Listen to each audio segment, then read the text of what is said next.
Hey, it's Chuck. And I don't think he's going to throw the ball as much as he thinks he's going to throw the ball now that Chip Kelly's on board. And I'm happy about that. More quarterback. The truth is, Ryan Day has made a change philosophically, but it's none of those. You all know who wins. LSU is the drunkest fan base in the country. Good morning and welcome into Chuck on Bucks on a Tuesday, exactly 30 minutes late. Sorry about that, guys. We had some technical difficulties. That won't surprise you a bit if you are a regular to the show, but welcome. Good morning, Nate, Scooch, Mr. Ohio, Matthew Peck, a couple of our regulars. Appreciate you guys so much for coming to join me to talk some Buckeyes and some college football this morning. And we got plenty to talk about today, including the big game, man. Penn State coming up. Cody Simon, Captain Cody, who I think has, kind of become one of my favorite players of all time. I really believe that. One of my favorite Buckeyes of all time. I just absolutely love the way this guy gets down, love his attitude, his work ethic, his story, his path to kind of becoming a starter. The way he announced that he was coming back for his senior year, just nonchalant in the middle of one of the lightning round interviews. He's just awesome. He's perfect. He epitomizes everything there is about a Buckeye to me. I wish he had a little more of an outgoing personality because I think he would be an amazing leader because they respect him so much, but he doesn't, and that's okay. He is who he is, and he brings certainly more than his share to this team. But Cody Simon was named the Silver Bullet of the week on the defensive side of the ball for Nebraska, which, wow, much deserved, an amazing performance. It really got kind of overshadowed, but important to point that out because I think he's just a tremendous asset. And like I said, one of my favorites of all time at this point. He's really working his way into that. The offensive player of the game was not named because there was not one. That wasn't a mistake. Remember back the Marshall game, Jim Knowles decided they were not going to name a defensive player or a silver bullet of the game. So they took this tact again with the offense. And they came out the following week, and the defense did after that Marshall game, put out a really good performance. So maybe it'll cause some juice with that offensive side of the ball for Penn State. But we've got press conferences today at 11. We are going to get both coordinators along with Ryan Day. No Will Howard. We've not heard from either of these coordinators since directly after the Oregon game for exactly 3 minutes each. And that was in a tent with screaming Oregon fans around it. So going to be interesting to hear what they got to say.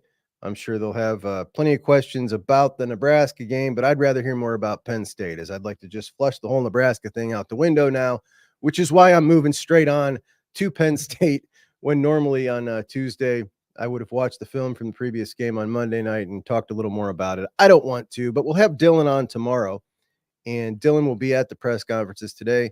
He'll come on, join us tomorrow, and talk about anything pertinent that comes out of that. Woody's wanted Will Howard to double down on what he said about Penn State, and that is absolutely true. What he's got going on this week is a cool story, and a story that we usually see from kids that are from Ohio, that Ohio State doesn't recruit. We saw it with Caleb Johnson from Iowa. Caleb Johnson took the different tack, said he never wanted to be a Buckeye, but coming back into Ohio Stadium to play Ohio State, he had some extra juice for sure. Will Howard grew up a Penn State fan, and his comments at post-game were they thought I wasn't good enough. I guess we'll see Saturday. So he's juiced up, and boy, the Buckeyes are going to need him for sure. So going to be a really, really interesting game, and maybe Ryan Day will get asked about his comment that has been pretty divisive amongst Buckeye Nation this week. If you hadn't heard, he made a comment that I referenced in the post-game show where Dylan and I both took it to mean he was referring to Nebraska as a matchup game, and could have been part of my irritation in general with the game that I jumped to conclusions there. He might have been talking about just in general that feeling at the end of a game when you get in these matchup games. Certainly plausible. I'm maybe starting to even lean that way. Either way, it wasn't too clear, and there's been a lot of arguing over it, which really there doesn't need to be. Not that big of a deal, but you know how us psychos get in on this stuff. Everything's a story and everything's an argument, particularly when you got some people that are grumpy about a game. And that's what it is. But we got to flush that away. We got a huge game. And great news, as the appeal to the Big Ten over Arvell Reese's targeting penalty in the Nebraska game has been won. Arvell Reese was called for targeting, and it was in the second half, which meant he would have had to sit out the first half of the Penn State game. Penn State runs a lot of two tight end sets, which means that's automatically Arvell on the field. And that would have been a big blow to the Buckeyes in the first half. Well, Ohio State appealed, and the Big Ten reviewed it. They came out and said that it was not a targeting. And that's really interesting because when you get called for targeting, I believe it goes to the Big Ten office and they, approve or deny it. So they approved, yes, it was targeting that day. And then on the appeal, they reversed it. Big break for the Buckeyes. But again, it only reinforces that if you throw trash on the field, you're going to get the call in the end, right? That's 2 for 2. We've seen it now. Oh, just kidding. But both of those were the wrong call. Anyway, it's Tuesday, guys. Time to get jacked. We're talking some Buckeyes, some Penn State today. And the Buckeyes are a 3.5-point favorite heading into Happy Valley, which has many surprised, and I'm included in that many.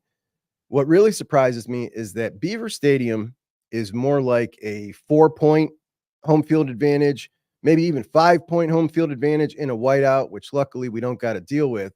So they're essentially saying Ohio State a full touchdown favorite on a neutral field over a top 3 team in Penn State. Penn State top 3 by their ranking. If you're going by odds or a power rating, they're more like 5, and they're kind of a drop below who most consider the top 4 strongest teams of the year in Ohio State, Oregon, Texas, and Georgia. And then Penn State would be that 5th after, a pretty decent drop there.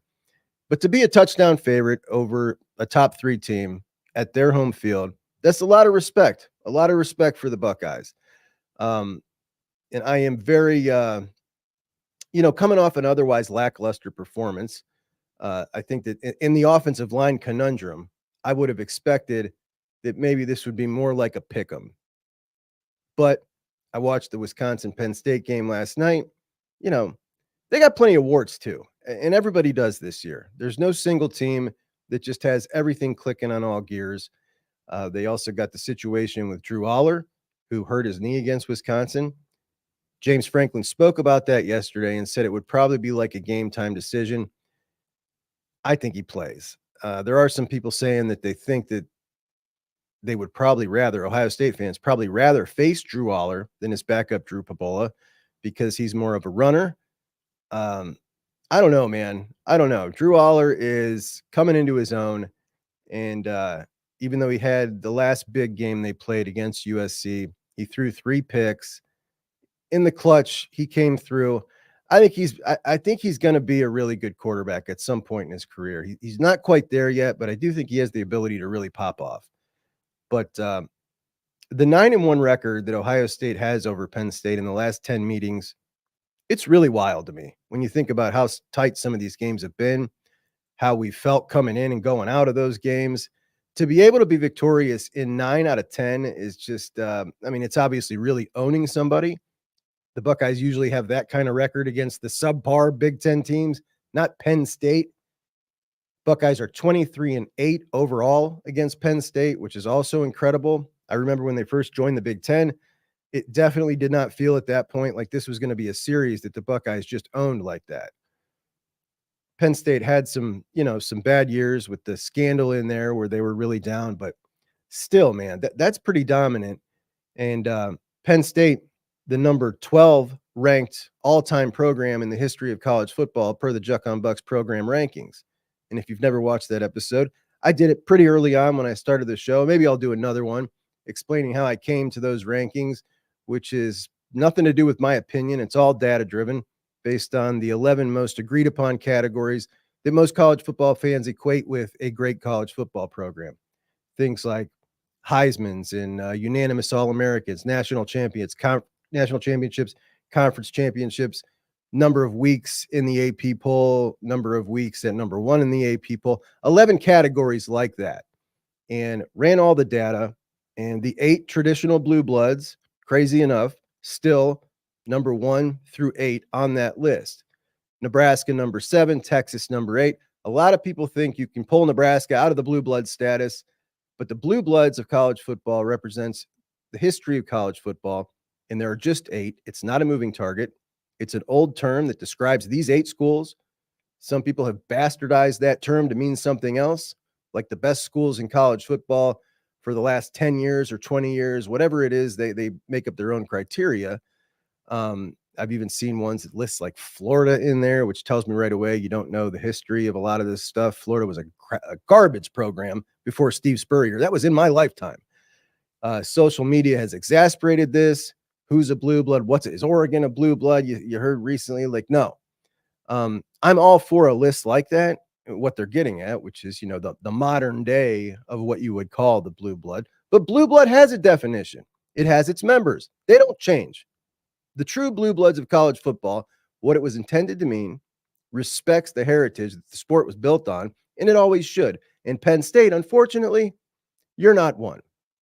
The blue bloods of college football: Ohio State, Alabama, Michigan, Notre Dame, Oklahoma, USC, Nebraska, and Texas. But I didn't stop at 8. After those 8, you've got Tennessee at number 9, Georgia at number 10, LSU at 11, and Penn State at number 12. And those are the 12 greatest programs in the history of college football, per the Juck on Bucks college football rankings. The battle at the top: Ohio State, Alabama. And again, none of this is my opinion. These are strictly numbers. I was shocked myself when Ohio State beat Alabama as the greatest all-time college football program. I'm not BSing you. I'll do the show again, fully transparent with the numbers. Ohio State was number 1, Alabama number 2. Michigan surprised me at number 3, followed by Notre Dame, Oklahoma, USC, Nebraska, and Texas. Nebraska and Texas kind of stand below the rest of the 6, but Texas, the most historically underperforming program of the 8 blue bloods, who for some reason most people consider more successful historically than their rival Oklahoma, which is not the case at all. Anyway, just wanted to get on that tangent, as I do every now and again, to highlight where Penn State kind of stands in the history of college football per the numbers. The number 12 all-time program, and I think that most any list you find will kind of have them in that area, which is very respectable. It's really awesome. And the thing I got about Penn State, which is really weird, is when we look around the Big Ten, I see fans, and I'm involved with fans all around the Big Ten. A lot of Michigan fans, obviously. Penn State fans, I don't ever come across them. Despite living right next door, considering all the Steeler fans I know, like, where are all the Penn Staters? I don't even see them online. I don't ever see them in my comments. I know they're there, but where are they? Like, we got Duck fans, we've got Alabama regulars, Texas regulars here. Right next door, there's another program who's been trying to be our rival for 20 years, and I don't ever see them. And this is a college football show. It leans heavily towards the Buckeyes, but we talk all college football here. Where are the Penn Staters? If you're here, I'm beginning to think they don't exist. They don't exist. Ohio State 9-6 all-time in Happy Valley, which is amazing. That's a top 3 home field advantage in the sport. And Ohio State has had to play in a lot of whiteouts. You got the battle of the 2 coaches that are always saddled with the can't win the big game. Both of them with an opportunity to get one here. Somebody's going to get it. Ryan Day, his second opportunity of the year, obviously took a heartbreaking L in the first one. James Franklin, some people considered his win out at USC this year a big win. Certainly a non-blue blood got a win against a blue blood, so that's always exciting for that program. But USC in their first year in the Big Ten, 2-4 now. I'm sorry, not a big win. James Franklin's record against the top 10, if you've not heard this blew my mind. I don't often pay attention to other coaches' records and things like this, just my own. 3-17 against the top 10. I knew he wasn't very good. They ironically call him Big Game James, but I didn't know it was this bad. And I honestly don't know how you let a guy stick around that long with these kind of results when you're a team who, in my opinion, should be striving for national championships. When you look at Penn State and you look at Ohio State, Penn State has just as big of an alumni base. They're huge. Pennsylvania as a state producing high school talent, they have almost as much. There was a time when Penn State owned Maryland recruiting, Virginia recruiting, the DC area. They owned it all. Not the case anymore since Ohio State's been on its kind of upward trend for the last 25 years and kind of gotten into that area where they otherwise weren't. That was usually considered Penn State area. Ohio State didn't recruit much there. But when they go head to head now, the Buckeyes usually win if there's any kind of head to head battle with Penn State.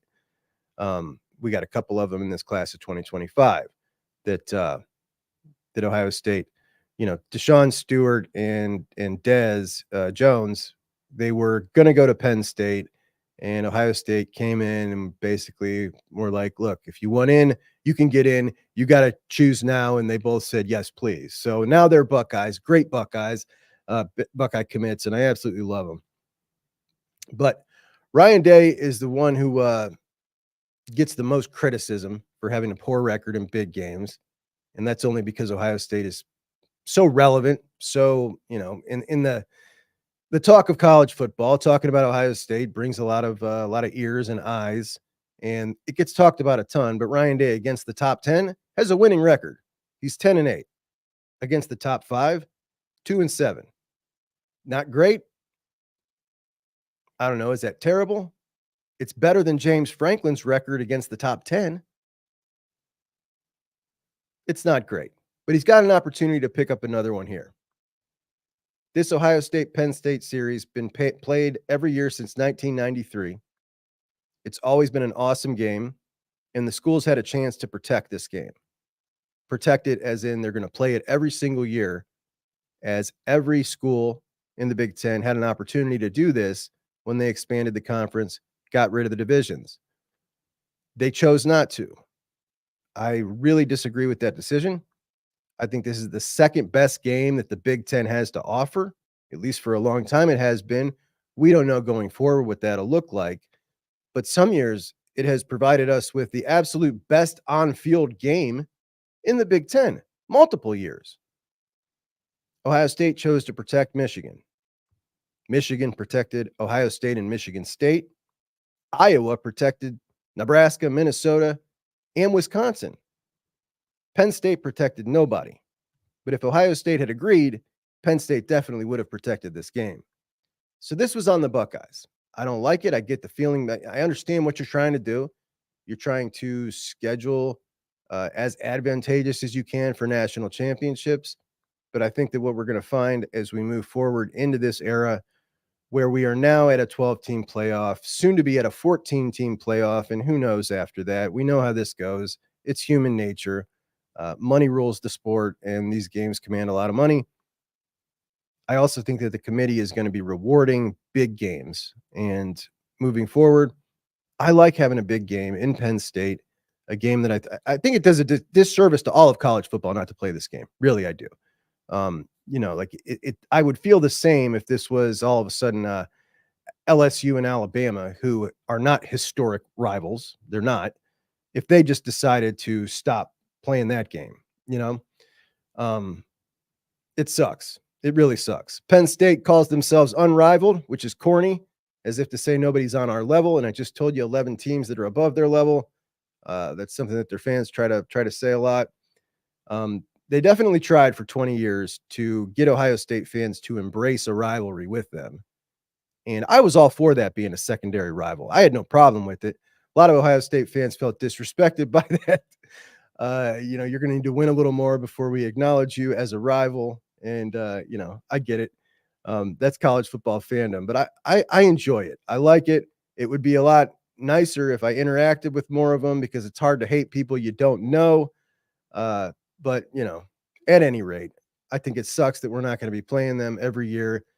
We don't have them on the schedule next year. That'll be the first time in a long time. And it's a bad thing. The Buckeyes with an enormous chance to prove themselves here. And the consequences of losing the game, we don't know exactly what they are yet, as I still think Ohio State has the odds in their favor if they lose this game and beat Indiana to still make the playoffs.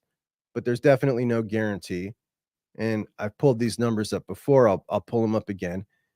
When I ran the current playoff system of 10 teams on the past 10 years, the following teams are the ones who would have missed the playoffs with a 10-2 regular season.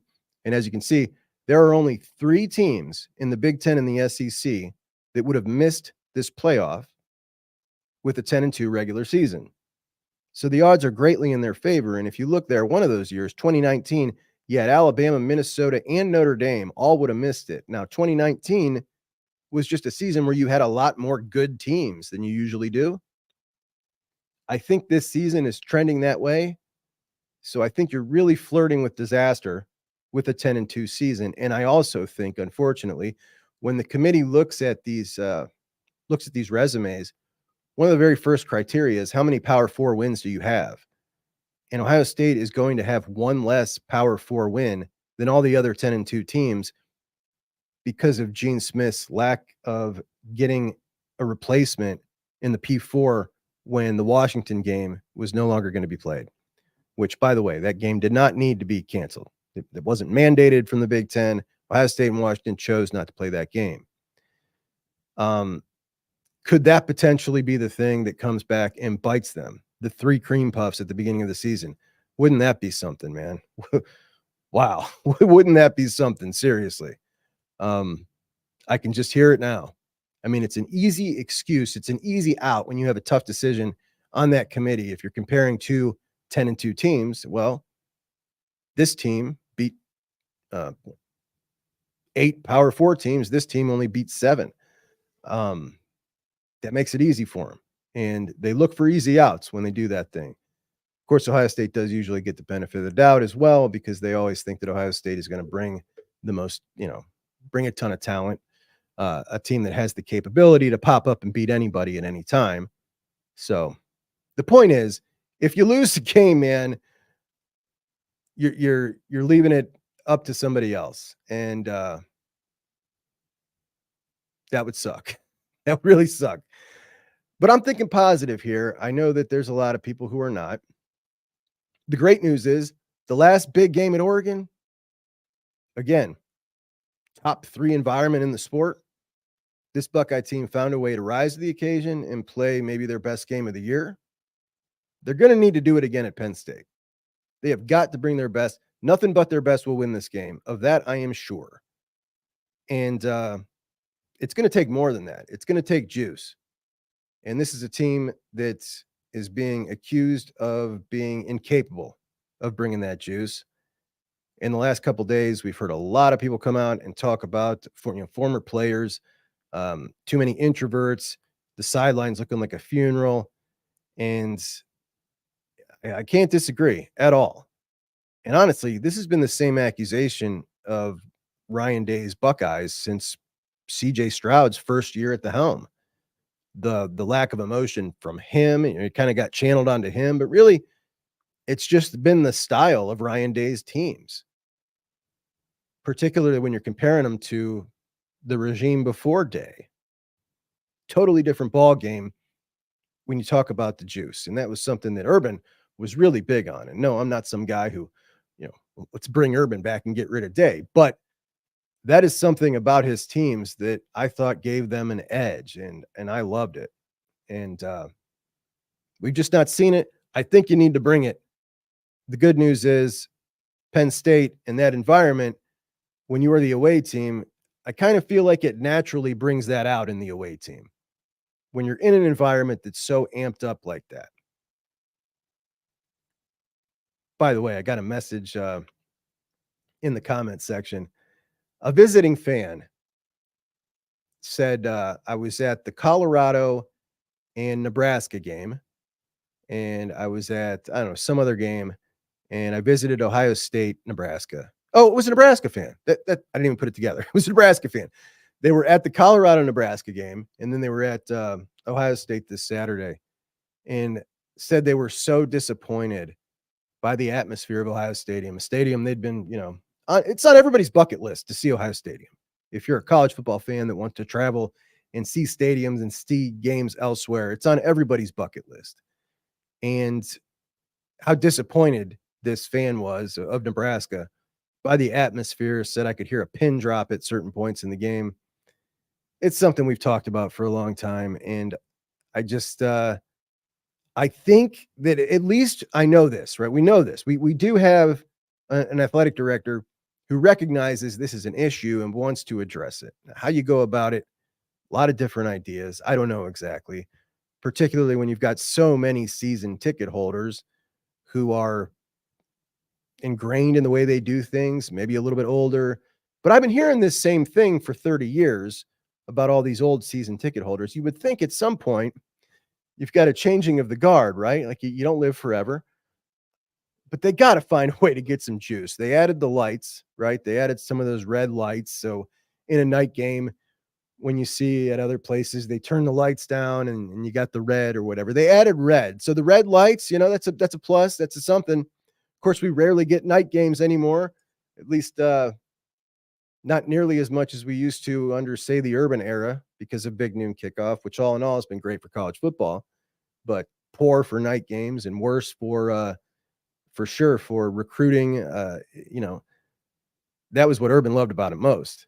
Great for recruiting, the national exposure, everything about it, being able to get those visitors coming in after their high school football game on Friday night. They can travel during the day Saturday, come to your game for the evening. Very difficult to do that when you're playing a new game and you're recruiting nationally. So, that's definitely part of it. But they got to find a way to get some more juice back into that stadium because that's embarrassing, man. That it really is to hear that from a Nebraska fan who, by the way, they got a wonderful atmosphere. Their atmosphere is crazy. It's awesome, as is Penn State's. And that's why I think that if these guys go in there and we see an uninspired performance, non-juiced up performance from the Buckeyes, we know we got a serious problem.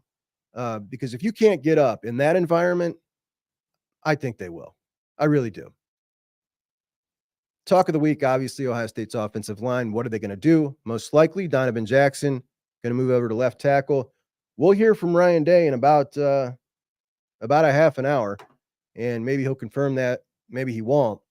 Donovan Jackson, 6'4", 320, former five-star, one of the 7 5-stars in the class of 2021, the class that we talked about yesterday, the class that has never won anything, the class that came back to win something that we thought might come back like a bunch of rabid mad dogs to make that happen, that has not as of yet.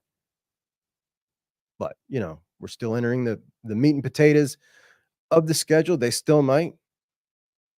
Undersized for a left tackle for sure. I think in an ideal world, you would have been able to move Tegra Shabola, the right guard, out there, who is bigger, more like 6'5.5", 6'6", longer arms. Prototypical tackle size. Never made sense to me why that wasn't the plan from the beginning, particularly when you had excess interior linemen, but it wasn't. Donovan has had a so-so year after missing the first 2 games due to a hamstring injury. Not as good as we would have hoped, but definitely not bad. But playing tackle, very different demands than playing guard. He's a better run blocker than he is a pass blocker, and it's definitely going to be interesting to see how he holds up against a very good edge rusher. And Penn State has one of the very best. A converted linebacker, Abdul Carter. Imagine this. They took a linebacker with freaky athletic skills who wasn't really able to maximize those skills at linebacker. They moved him down to edge, and now he's going to be a first or second day pick. Just saying. You guys know what I'm talking about. Anyhow, Abdul Carter, 15 career sacks. This year he's got 4, 9.5 tackles for loss, and a forced fumble. Not huge stats, but the dude's an absolute menace. And he's got a big dude opposite him who plays a totally different style on the other edge. What is it? Dennis Sutton. He's got 2 last names, man. The 2 last names always gets me. The kid's a big kid. And he's really good. Much bigger than Abdul Carter. 2 very different styles, but he got hurt in the Wisconsin game. I couldn't quite make out what it was, and I hadn't heard, but his leg, it looked like a cramp, and then all of a sudden he was out of the game. So we're not sure if he's going to be playing this game. Hopefully not, because having 2 would really be rough. would really be rough, but they're both really, really good. So next to Donovan Jackson, we're either going to see at left guard Luke Montgomery, who they put in for the Nebraska game, or Austin Siereveld, who has started 2 games at left guard this year when Donovan Jackson was out with his hamstring. I'm not sure why we didn't see Austin Siereveld at left guard on Saturday against Nebraska.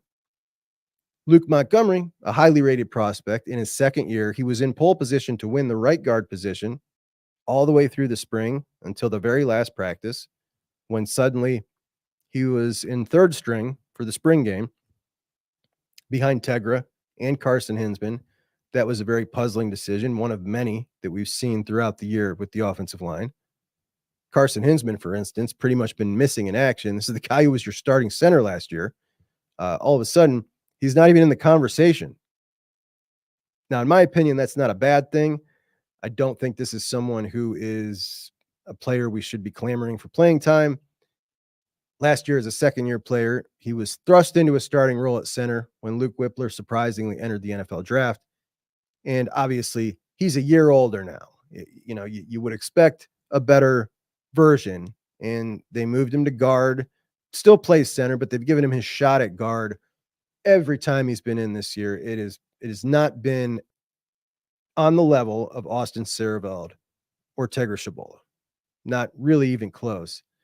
And neither of them have been stellar. So, I'm pretty much out on Carson Hinsman at the moment, and I think the coaching staff is as well. But the difference we saw in the offensive line when you change centers from a second-year kid in Carson Hinsman to who I think is the best center in the country, Seth McLaughlin, unbelievable. And this offensive line unit was a total strength of this team through the first half of the season. Total strength. Felt great, man. Felt great. To go from how we were feeling about the offensive line then to how we're feeling today is pretty wild, off of one injury. So at center, Seth McLaughlin will remain the same. At right guard, Tegra Shabola. Right tackle, Josh Fryer. All that's the same. The left side of the line was your honey hole running the ball. They really were having a lot of success between Simmons and Donovan Jackson. Do they try to favor the right side now? Tegra Shabola should be a road grader, an absolute road grader. It's not been great running the ball on the right side. The running game was obviously abysmal against Nebraska. One of the worst performances we've seen out of an Ohio State run game in a long time. The Penn State defense going against that offensive line, they've got the number 4 overall defense in the country. Penn State's number 13 nationally in yards allowed. Yards per carry at 3.2. So a really good run defense. They're number 6 in yards per pass attempt at 5.7. They've given up just 10 touchdowns on the year, just 4.48 yards per play. Sacks, just 15 compared to Ohio State's 25. So that's something that bodes well. I like the sound of that. Pressures, Penn State has 123, Ohio State 105. Quarterback hurries, Penn State 80, Ohio State 56. Hits on the quarterback, 24, 25. These defenses have oddly similar stats on down the line. Both top 5 defenses in the country, but sometimes that's fool's gold. We saw that last year, maybe that was as well, with some of the, you pad up your numbers against some of the early guys. When you get to the end of the season, all of a sudden those top 5 defenses don't look so top 5 anymore. But Penn State with Abdul Carter, a guy who can absolutely be a game wrecker, the kind of guy that Ohio State has not been able to create through recruiting or development for years. The dude is the real deal. Now, let's pretend Penn State fans exist, and for this exercise that you are one of them. You know that Ohio State has guys out of position. You know that they've only had 6 days to practice with their new patchwork offensive line, thanks to the gamble they took on the easy path of just plugging in a backup left tackle who wasn't ready. So guys out of position. You've got a uniquely talented pass rusher, also a safety in Jalen Reed, excellent at blitzing, total game wrecker. another 2 interceptions, and leads the team in tackles. What would you want your defense to do? You would want them to attack Ohio State until they make you pay for it, and then probably attack some more.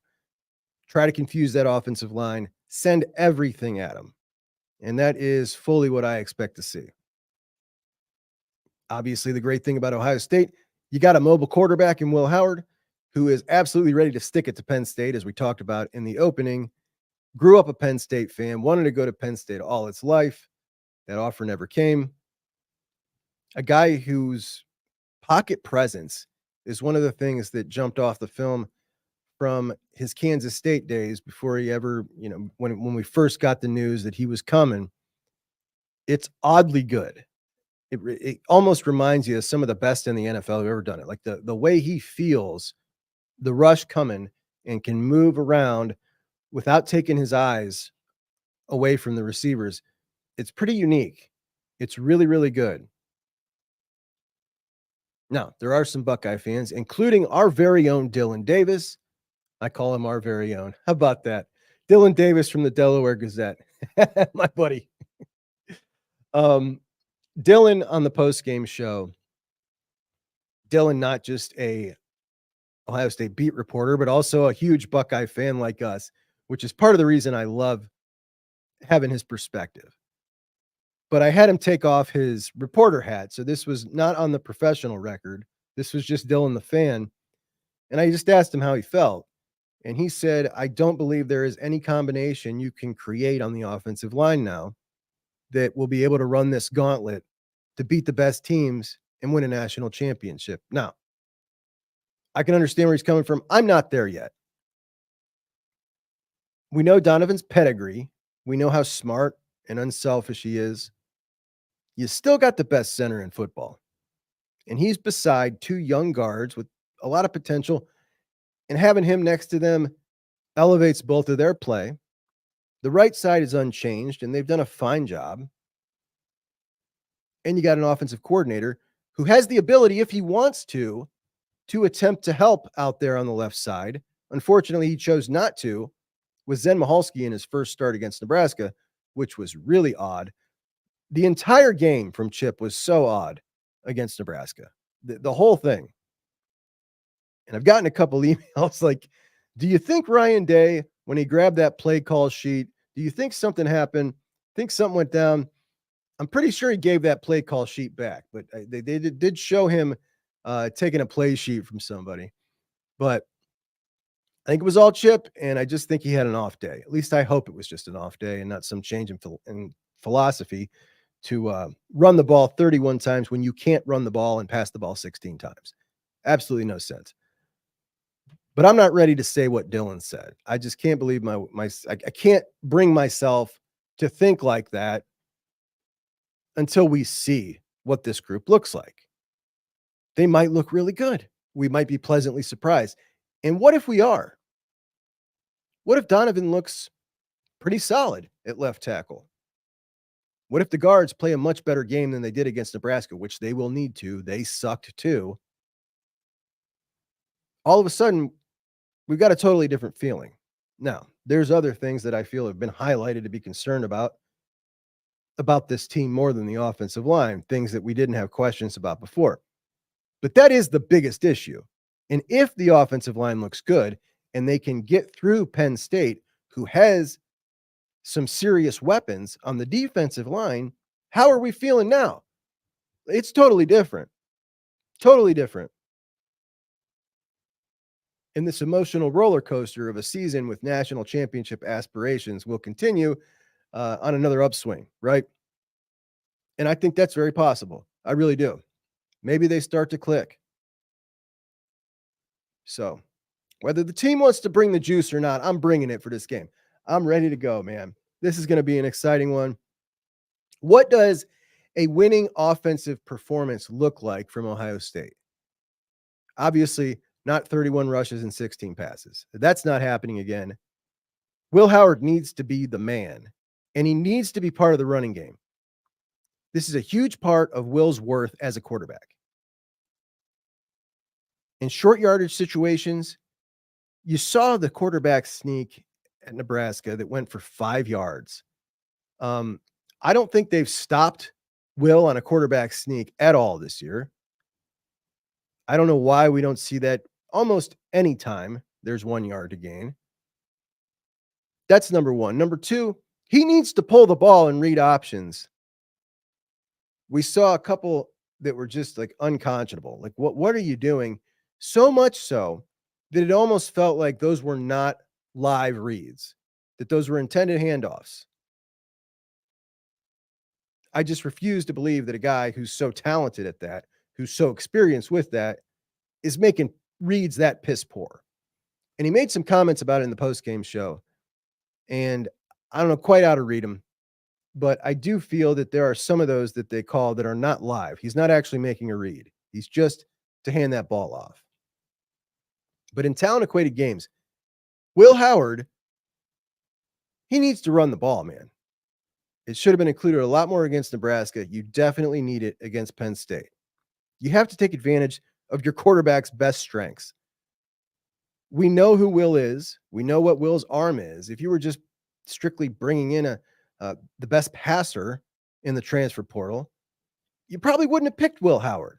You brought him in because he's got a whole package about him, and you're taking away one of his best attributes when you don't run the ball.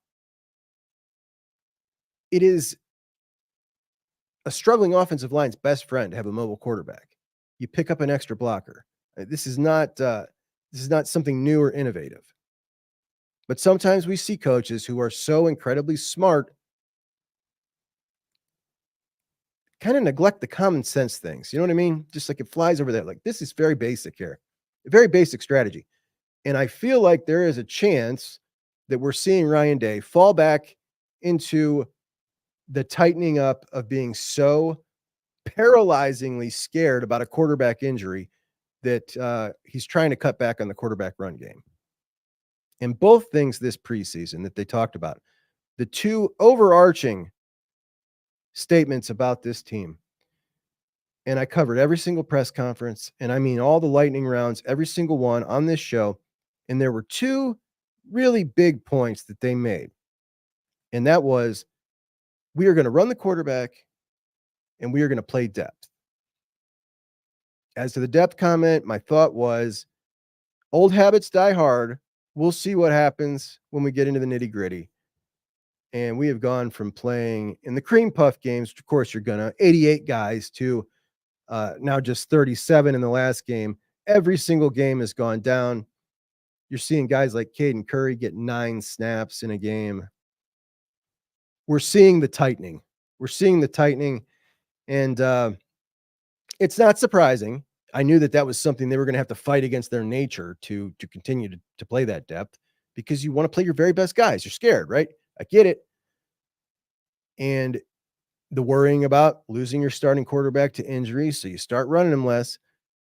But I also think there is, at this point in his career, like, you set out, you said you wanted to do this, told yourself it was the right course of action. You need to go ahead and act on it. You know what I mean? Like, that was your plan. Do the plan, particularly when the plan is a 6'5", 240-pound quarterback and you're picking up an extra blocker. You got a struggling offensive line. You need to run that guy. You just need to.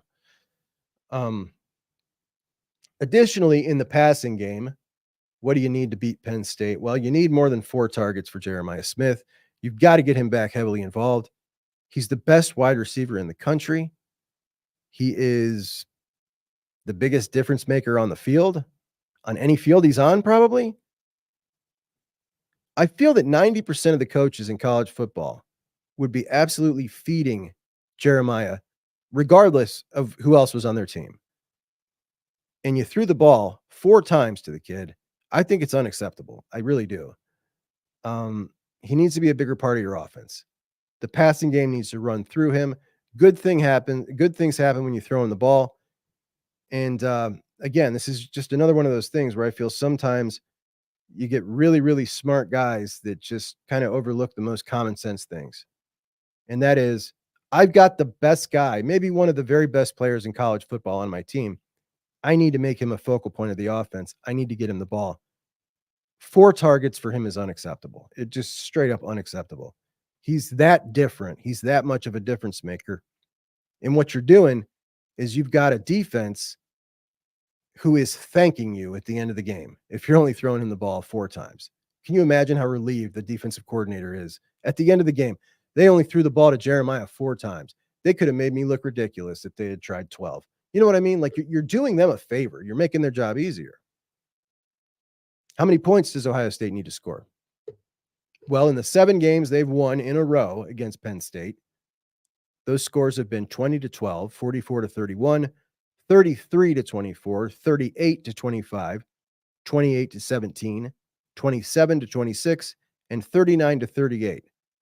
That's an average of 32.7 for the Buckeyes, 24.7 for the Knits. And that is higher on both ends than I would have thought. If you'd had me guess before I looked at those numbers, I would have said it would have been closer to probably 27 or 28 for the Buckeyes and 17-23 for Penn State. I don't know why that is. I was so far off on that. For some reason, this just always feels, when I think about it, like a defensive effort, like a low-scoring game. But a lot of high-scoring games in that series. How's this one going to look? I'm leaning more defense. I'm definitely leaning more of a low-scoring game here. I think 28 points for the Buckeyes wins you the game. That Penn State offense, Drew Aller from Medina, Ohio. Last year in his game in Columbus, he was terrible. 43% completion percentage. I want to say, what did they were like 0 for 12 on 3rd down or something. It was abysmal to the point where I kind of felt bad for the kid, man. It was a huge moment for him coming back home to Ohio. Certainly wasn't all on him, but after the game, he had a press conference. Oh, it was terrible. He was about to cry. I felt bad. I know you guys, whatever. I like the kid. I really do. I root for him outside of Ohio State games, obviously, but hometown kids I got a soft spot for. It's not like he chose Penn State over Ohio State. They passed on him, or they tried to come back in late, but they passed on him. So it's different if somebody leaves Ohio and goes somewhere else. I don't root for him then, but someone that the Buckeyes have offered and they choose to go somewhere else. Maybe I do at some point in their career, but certainly not I don't know, man. I guess it's different for every player. I don't have any hard, fast lines, but he's got a little more confidence to him now. You can see it. He's completing 71% of his passes, 1,600 yards on the season, 12 touchdowns to just 4 interceptions. And if you watch that USC game, you're probably thinking about those 3 picks against USC. That game was a one-off. Just 4 interceptions on the season, averaging over 10 yards of completion, but not a single wide receiver is averaging over 50 yards. The backup, Bo Perbula, who we might see, and boy, do I struggle with that last name. Drew Aller with a knee injury. Again, James Franklin said that he was day-to-day. I suspect Drew plays. It didn't seem like that big of an injury on the sideline. He was chilling. I mean, it didn't have the feel of this guy's not going to play in a top 3 matchup, right? Like you're going to play through crap for that, especially at home. I don't think Perbula will play, but he is 18 for 23 on the season for 200 yards and 3 touchdowns, 1 pick, certainly more mobile with 22 rushing attempts for 133 yards. And that's definitely the dimension that he adds. Like I said before, some people saying that they would prefer Drew Aller to Perbula. I think that would be a mistake. But I think that Penn State might try to incorporate a little bit of both. Their running backs, Katron Allen and Nicholas Singleton, very good. They're averaging 5.1 yards a carry, just 7 touchdowns between the two of them. And some say they're rivals to Quinshawn and Travion for the best duo in the country. I say some are dumb. They're not, but they're very good. Their tight end, Tyler Warren, this is the kid that had 17 receptions for 224 yards against USC. That was an amazing game. The kid is big. He's physical.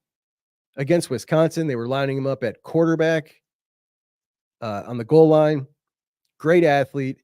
Just one dropped ball on the entire year, 47 receptions, 560 yards, 5 touchdowns. He's kind of a do everything. He's their number one offensive receiving threat for a reason. I mean, he's really, really good. In Ohio State, this defense doesn't do well with high performing tight ends. So it's going to be a huge challenge limiting this guy, and a huge challenge tackling him once he makes receptions from the secondary. They got a couple of receivers with Harrison Wallace. He's got 22 receptions, but obviously Julian Fleming, I didn't check his stats. They're not up there. But he did have 2 crucial 4th down catches against USC out there. How about their offensive line? They've only given up 2 sacks on the season at Penn State. So the Buckeye defensive front going to have to try to do what they did against Nebraska and get that pressure in unique ways. They're not going to get it with the 4-man rush. I think it's safe to say that that will not be the case based on what we've seen with them trying their standard 4-man rush, just going how things have gone this year.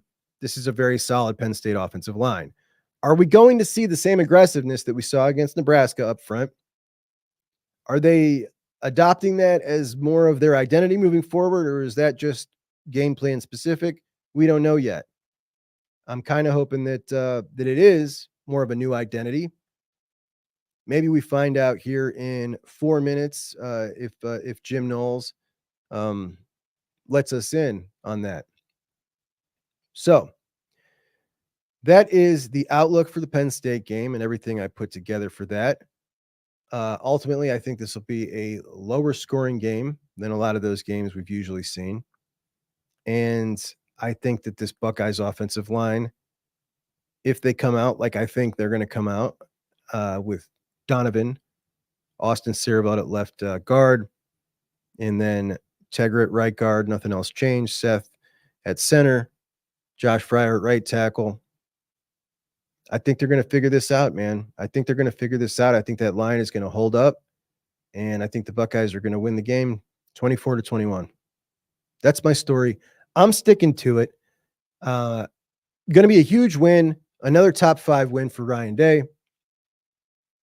And the attitudes are, everything's going to be looking up. Everything's going to be looking up. We're going to be on the positive end of the mood meter when we get together here at 4:00 this upcoming Saturday after a huge victory in Happy Valley.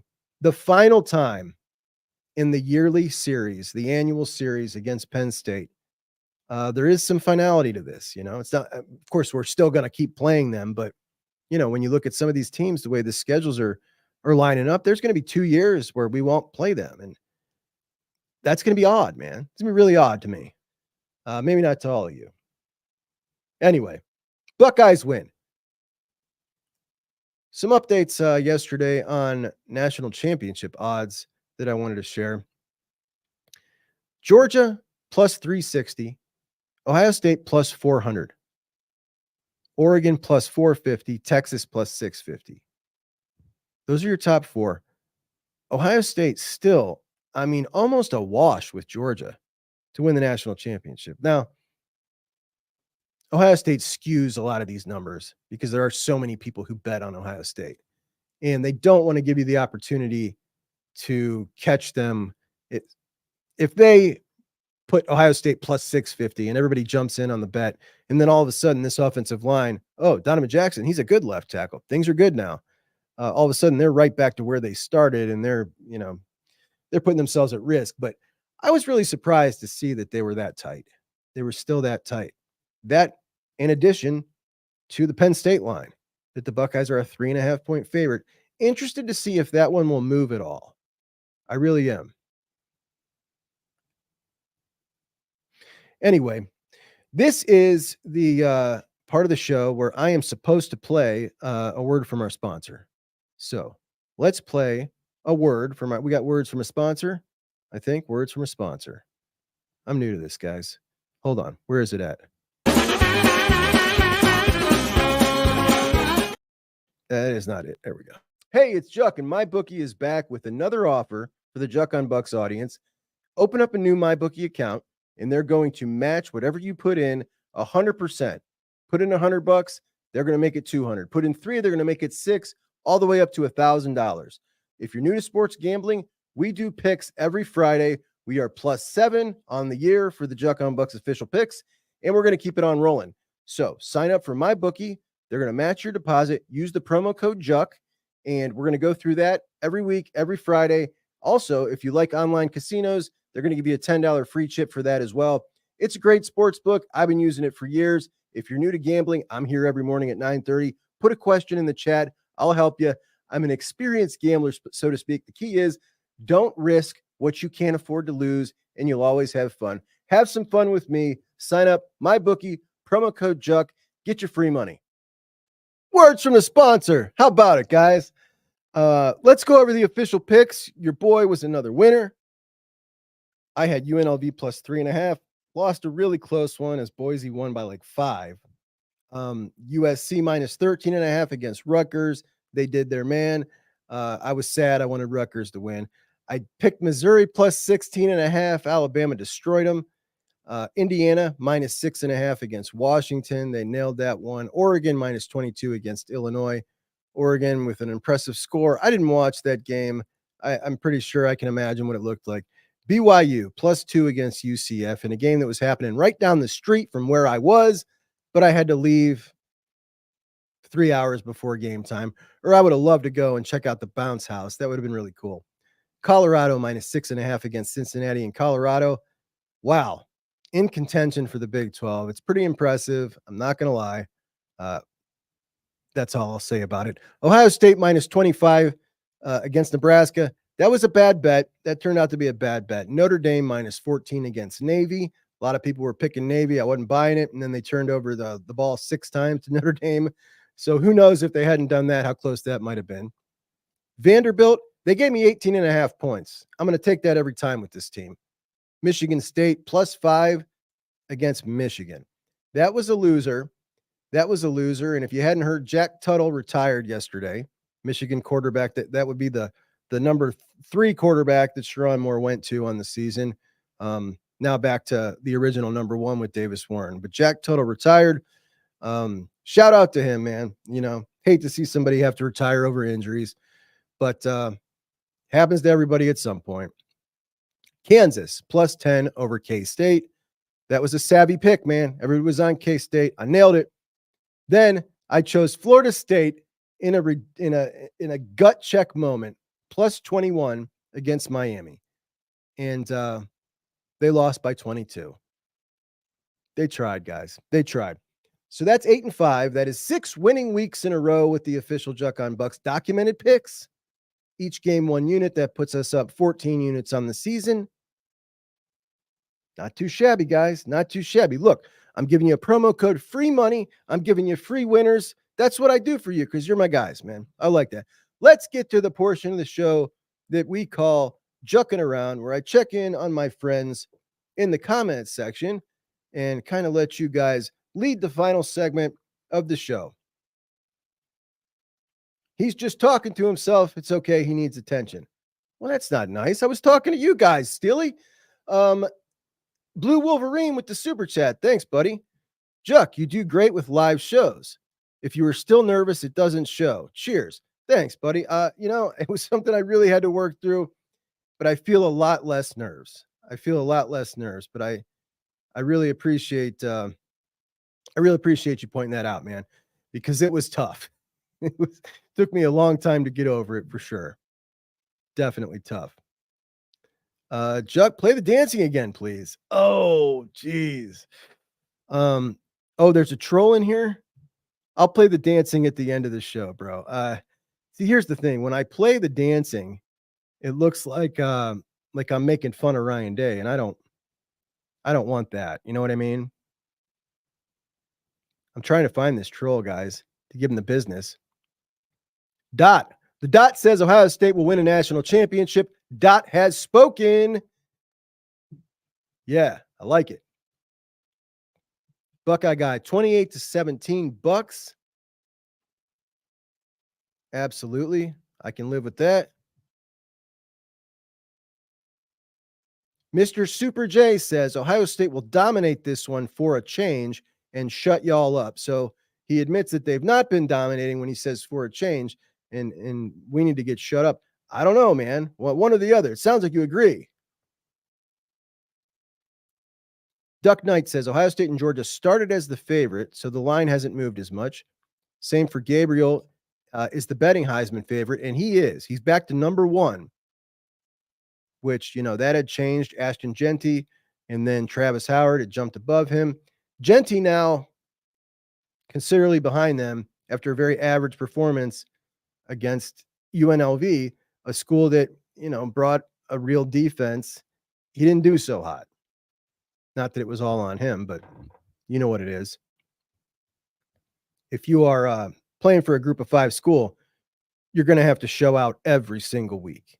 And if you have a bad week, it can't be against who people perceive to be one of the only high quality opponents you play. You know what I mean? When stars align. Great show, Chuck. Thank you so much. Appreciate you.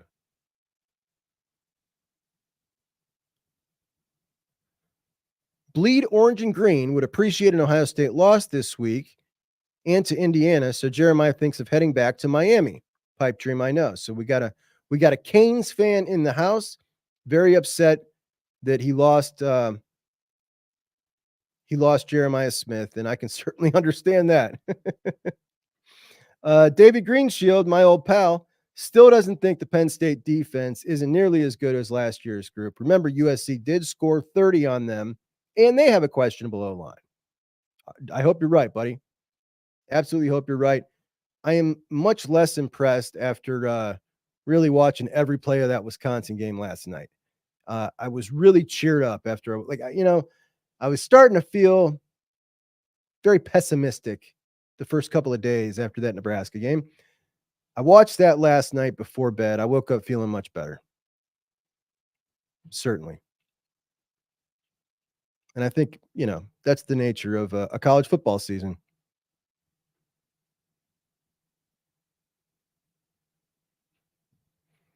Nate's got a prediction as an Ohio State fan. He thinks that Ohio State's going to lose on a missed field goal. Hates to say it. Thinks we're going to struggle to run the ball, and that's going to shoot us in the foot. Certainly a logical thought.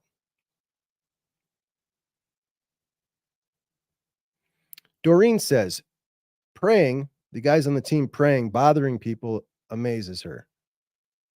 That's why they say not to talk about religion and politics, because people are dug in on their opinions on the topics, and nobody is ever going to change their mind based on a conversation over it. That takes years and years if you switch your opinion on something like that.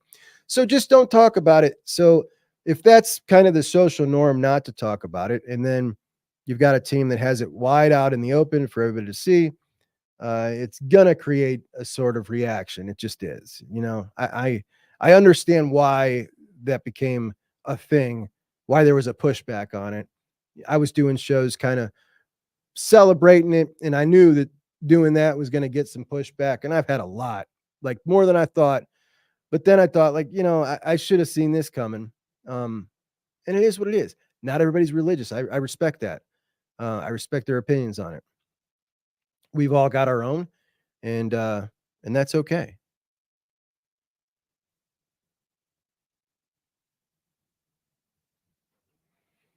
T Spivey, what's up, bud?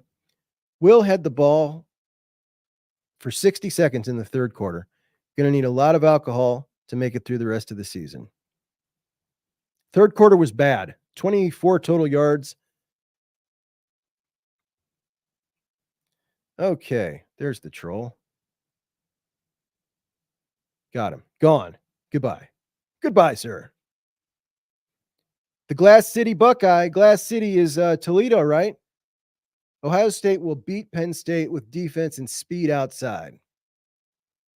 Love it.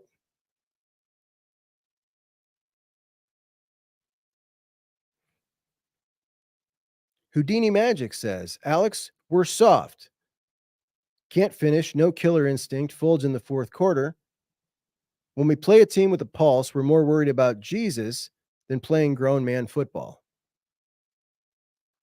I just think that adding the Jesus part, like all of that is a fair opinion until you add in the Jesus part, and then you just make yourself look like a hater. You know what I mean? Like some of you guys just need a lesson in how to win an argument. That's not it. Dave is with me on this being a lower scoring game. Thinks the first team to 20 wins. Scooch has got an opinion on the atmosphere at Ohio Stadium. Behind a little bit, but Ohio State's atmosphere will never change no matter what you do. You have the team performing how they are. When you have the team performing how they are, go to a game in America if they're drastically underperforming. Here's the thing, though. It's not just about the Nebraska game. I mean, I've talked about it before, but when I talk to people who are going to their first game at Ohio Stadium, just in my life or friends, whatever, who know that I'm someone who's a big Buckeye fan, who's been there a lot of times, they're generally going to one of the cream puff games in the beginning of the year. And they say, what should I expect? And they're all excited. And I feel bad because I know it's not an accurate representation. Those games are seriously like you can hear a pin drop. You know what I mean? At a lot of times in the game, a lot of points in the game, and it's almost an eerie feeling to be in a stadium with 100,000 people, where you feel like if you yell for your wife over there, she could hear you. I don't know why your wife would be over there, but you know what I mean. Shouldn't be like that ever, but sometimes it sucks. Dan feels if the defense shows up Saturday, the Bucks win. And they certainly can. They have the ability to shut this team down. They do. Lisa says, don't bring up Missouri. I think I've talked to Lisa about Missouri before. That was an absolute disaster. We were never going to win that game with no quarterback and a non-existent offense. Nowhere to be seen.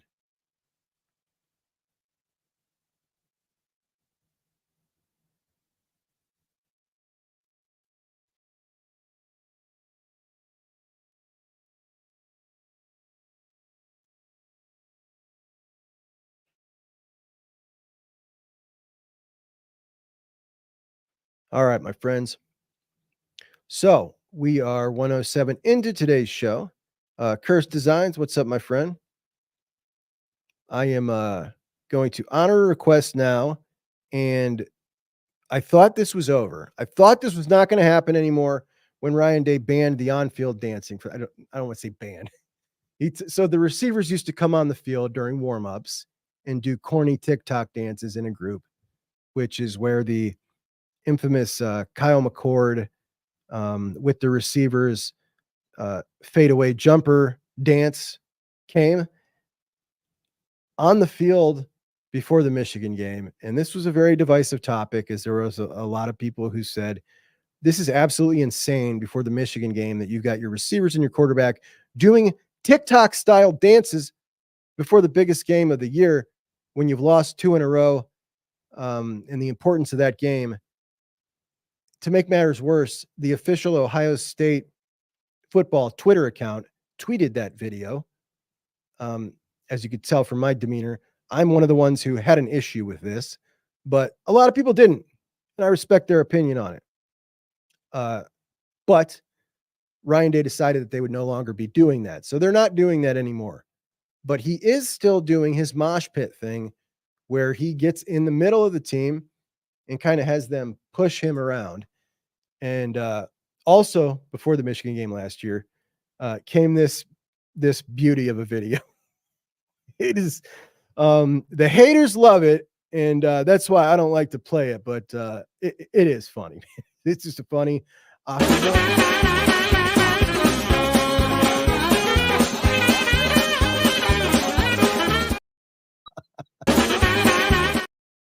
right. Look, nobody's perfect. I got awkward moments too. You can clip 1,000 of them. You clip 1,000 of them, and I'll laugh at them myself. You know what I mean? Self-deprecation is a good quality. Nate was at the Ohio State-Wisconsin game when Braxton threw the Hail Mary and we rushed the field. Great atmosphere. Greatest atmosphere I've ever been in. What a game, man. That's a great memory. Johnny wants him to bring back the dances. I bet you do. It created some good my YouTube shorts numbers need those twerk sessions. Yeah. It was certainly good for that, I'm sure. Bradley says we still haven't seen a complete game, and that is true, man. That is true. It's very annoying. It's very annoying. You'd like to see him put one together. You had the second half against Iowa. That's about it for really dominant the team that we all expected. What did we expect this time of year? We expected a machine. We've seen Ohio State teams, lots of them that weren't anywhere near as quality talent-wise as this team, just destroy teams early on in the season. And that's what I expected to see out of this team. We've not seen it yet. That could be a good thing.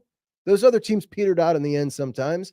Maybe this one turns it on at the end, which, after all, that's the goal, right? Be playing your best football then, not now. But I mean, like, the clock's ticking. You know what I mean? Good news is after Penn State, we got Purdue and Northwestern to play 2 games where you don't really have any risk to get some more gel with this offensive line, try to work out some more of the kinks before you head into the final 2 games of the regular season with Indiana and Michigan. And depending on how this offensive line is going, the Michigan game now all of a sudden becomes much more concerning. A game that I think a lot of people had just written off as like we used to for 20 years. It's just a mere formality. We know what's going to happen. In all reality, I've never felt that way. I'm always a ball of nerves, no matter how bad they are. Blue Wolverine, thank you, buddy. His new favorite clip. You've not seen that one before? It's the head bobbing that gets it for me. The head bobbing. He's got a whistle in his mouth, and he's blowing the whistle, which it's too good. It's too good. Scooch does not like the mosh pit at all. No, that's a bad. Well, the video is a real hit with you guys, even the Buckeye fans. It's okay to laugh at ourselves once in a while. It just looks so unauthentic. Yes, it really does. Nathan's got a good feeling about Donovan Jackson.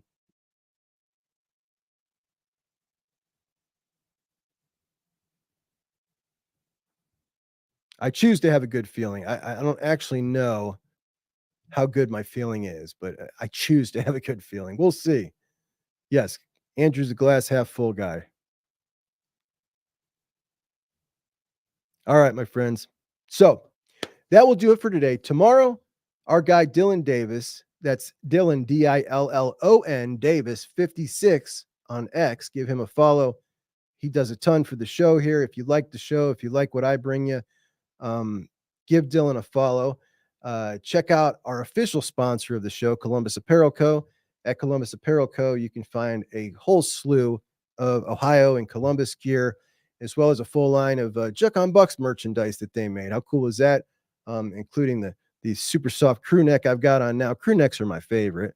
I know a lot of people like hoodies. Those are there too. Lightweight hoodies, ones you can wear inside without getting really hot, because that's what I prefer. And they made them for me. How cool is that? It's really cool. Those guys are awesome, man. What they really specialize in is screen printing. If you got a family reunion, something for your business, use them. Use the promo code JUCK20, and I promise you're going to get the product done right, and you're going to get it done at a price with the promo code JUCK20 that's going to beat any of the sleazeball companies. There'll be 20 when you pop them up in a Google search. They'll all get it done for you, and it'll come back, and you will be unsatisfied with something about that order. I promise you, I've been in a business for 20 years where I've had to get this stuff done every 6 months for uniforms, and there's always something wrong. So check them out, columbusapparelco.com. Good people. Please do like and subscribe to the video. You guys help me keep things running with all those likes. The rate has gone down. It's gone down a bit. So let's see if we can bounce that back up. And I also do want to give a special shout out and tell my biggest fan, Juckeye #1, my mom, who is going through a rough time with some chemotherapy and not feeling pretty today, that I love you and you're beautiful. So that'll do it for me, guys. Talk to you later. Juck on Bucks out.